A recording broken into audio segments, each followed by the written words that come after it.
7 tempat yang dilarang untuk sholat. Jangan sholat di sini ya guys. 7. Tempat sampah yang kadang di dalamnya terdapat najis, maka dilarang sholat di dalamnya karena ada najisnya. Kalau kita kira tempat itu suci, maka ia termasuk tempat yang menjijikkan.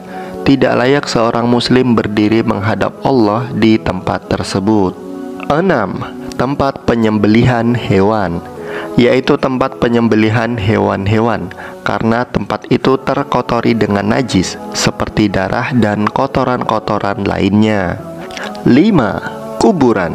Sebuah hadis dari Zaid bin Aslam bahwa Nabi SAW bersabda, bertambah besar murka Allah kepada kaum yang menjadikan kuburan-kuburan Nabi mereka sebagai masjid.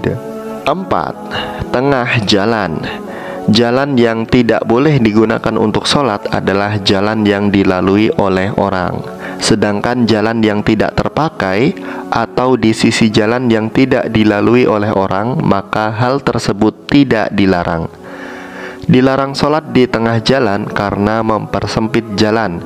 Dikecualikan dari hal itu jika ada keperluan atau kepentingan mendesak, seperti sholat Jumat atau sholat Id di jalan jika masjid telah penuh sesak. 3. Kamar mandi.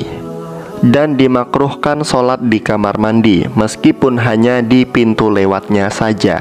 Pendapat ini berlandaskan pada hadis sahih yang diriwayatkan oleh Ibnu Hibban yang berbunyi, seluruh penjuru bumi adalah masjid kecuali kuburan dan kamar mandi.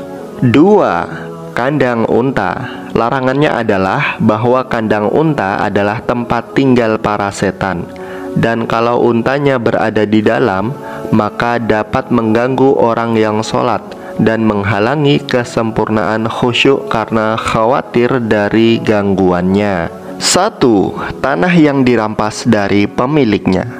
Barang siapa merampas tanah dari pemiliknya, diharamkan sholat di dalamnya menurut kesepakatan ijma' para ulama.